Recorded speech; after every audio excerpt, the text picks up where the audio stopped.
नमस्कार दोस्तों, आप सभी का स्वागत है हमारे YouTube चैनल पर। तो आज हम बात करेंगे डीएलएड एडमिशन 2023 लेटेस्ट अपडेट के बारे में। तो आज हमारी तारीख हो चुकी है 11 नवंबर 2023 की बड़ी अपडेट में। सबसे पहले आज की बड़ी खबर को हम देखेंगे और देखिए आप लोग की क्लासेस और जो भी आगे आपको पढ़ना है, क्या क्या होगा, पेपर आपका फर्स्ट सेमेस्टर का कब तक होगा।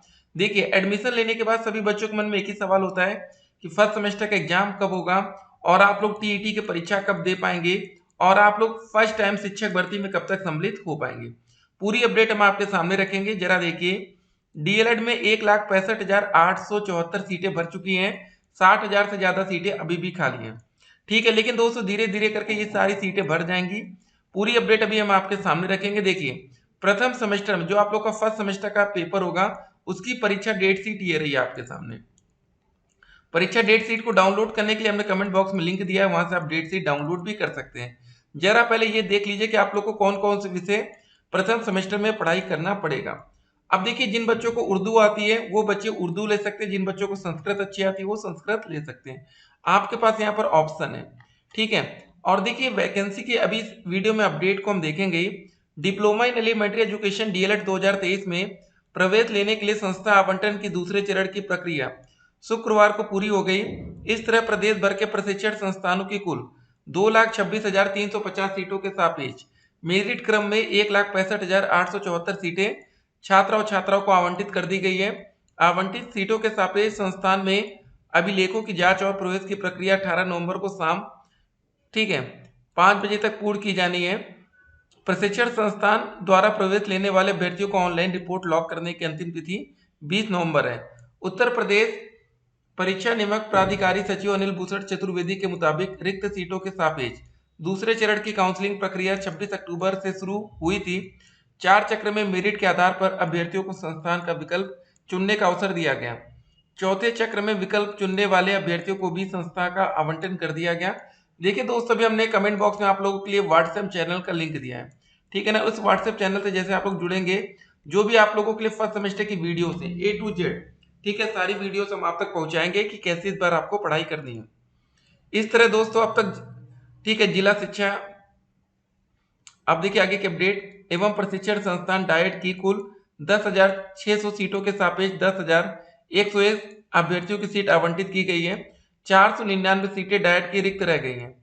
इसके अलावा निजी संस्थानों की कुल 2,15,760 सीटों के सापेक्ष 1,55,773 सीटें अभ्यर्थियों की आवंटित हुई हैं। ठीक है, तो यहाँ पर आप देख सकते हैं जो प्राइवेट कॉलेज है उसके 59,977 सीटें खाली है अभी भी।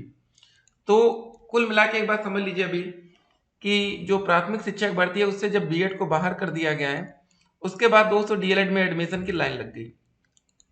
ठीक है, अब आपके मन में जो जो सवाल है, देखिए आप लोग के मन में पहला सवाल ये होगा कि सर हम फर्स्ट सेमेस्टर का एग्जाम हमारा कब तक होगा। देखिए दोस्तों, जो हमारा एग्जाम होता है जब आप लोग की क्लासेस शुरू होती है उसके 6 महीने के बाद पहली बार आप लोग पेपर दे पाएंगे।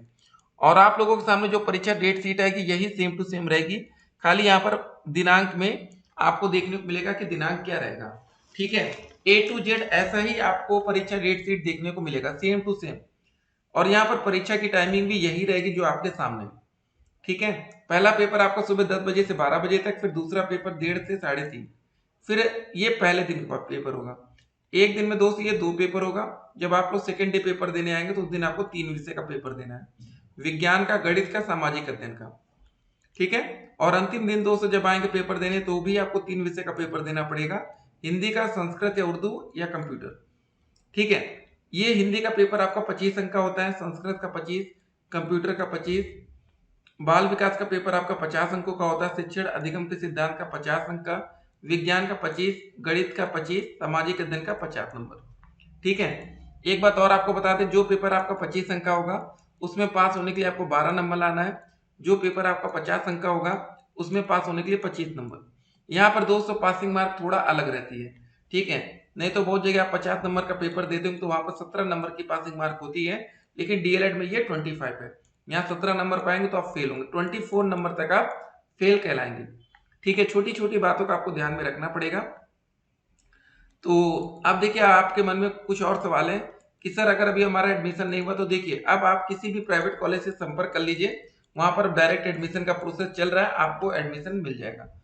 ठीक है, अगर आप एडमिशन लेना चाहते हैं और अगर आप लोग हमारे व्हाट्सएप चैनल से जुड़ना चाहते हैं तो कमेंट बॉक्स में लिंक दिया गया है, और हमारा व्हाट्सएप नंबर लिख लीजिए जरा आप लोग, 8738079216, 8738079216।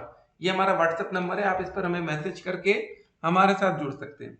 ठीक है, देखिए आप लोग को जो तैयारी करनी है परीक्षा की बेहतर तरीके से करनी है, लापरवाही बिल्कुल भी नहीं करना है। बहुत से बच्चे क्या करते हैं कि लापरवाही करते हैं, जिस वजह से उनका रिजल्ट खराब होता है। आपको एक बात और बताना चाहेंगे, अभी जो हाल ही में हमारा फर्स्ट सेमेस्टर का जो रिजल्ट जारी हुआ था उसमें आपको बताना चाहेंगे 50,000 से भी ज्यादा बच्चे, ठीक है, फेल हो गए थे। ठीक है, तो आप अंदाजा लगा सकते हैं कि डीएलएड में बच्चे फेल ज्यादा होते हैं।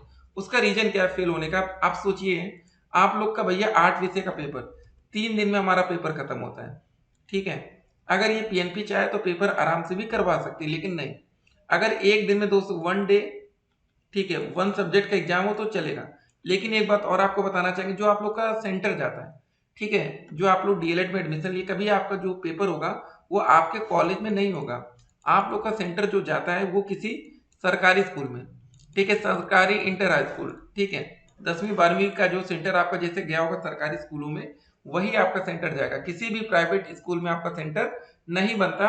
हाँ, कभी कभी हो सकता है कि आपके जिले में कोई दिक्कत हो या संख्या कम हो वहां पर सरकारी कॉलेज की, तो ऐसा हो सकता है, नहीं तो 99% आप यही मान के चलिएगा कि आप लोग को जो सेंटर बनेगा सरकारी स्कूलों में, वहां नकल के चांसेस बिल्कुल ना के बराबर होते हैं। तो तैयारी आपकी बेहतर होनी चाहिए।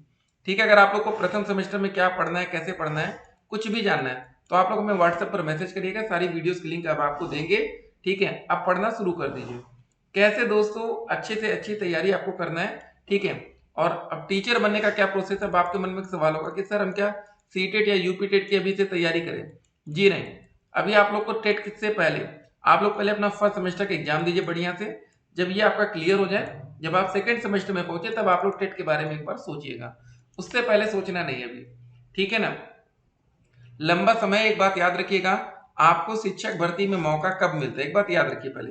ठीक है, आप लोग को बहुत से लोग मिलेंगे जो कहेंगे भैया ये पढ़ दो वो पढ़ दो, उनको कोचिंग में एडमिशन चाहिए। नहीं, अभी आपको पढ़ना है तो सिर्फ डीएलएड पर फोकस करिए। ठीक है, कोई भी नई भर्ती का विज्ञापन अगर हमारे यूपी में आता है, उत्तर प्रदेश में आप रह रहे हैं, अगर यूपी में कोई भर्ती का विज्ञापन आएगा तो पहली बार रिक्वायरमेंट ये होगी कि आपका डीएलएड कंप्लीट होना चाहिए।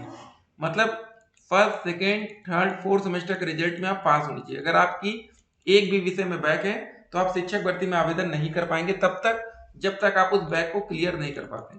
ठीक है, बैक लग गई कोई दिक्कत नहीं है, बैक पेपर होगा उसको पास कर लेंगे, बात खत्म। ठीक है ना, तो कुछ नियम जानिए कि शिक्षक भर्ती में मौका ही नहीं मिलेगा अगर आप यहाँ पर फेल हैं। तो पहले आप लोग को डीएलएड पर फोकस करना है और अच्छी तैयारी करनी है। ठीक है ना, चलिए दोस्तों मिलते हैं एक और वीडियो में, तब तक के लिए स्टे कनेक्टेड। और डायरेक्ट एडमिशन चल रहा है, कॉलेज से संपर्क करिए, एडमिशन लीजिए।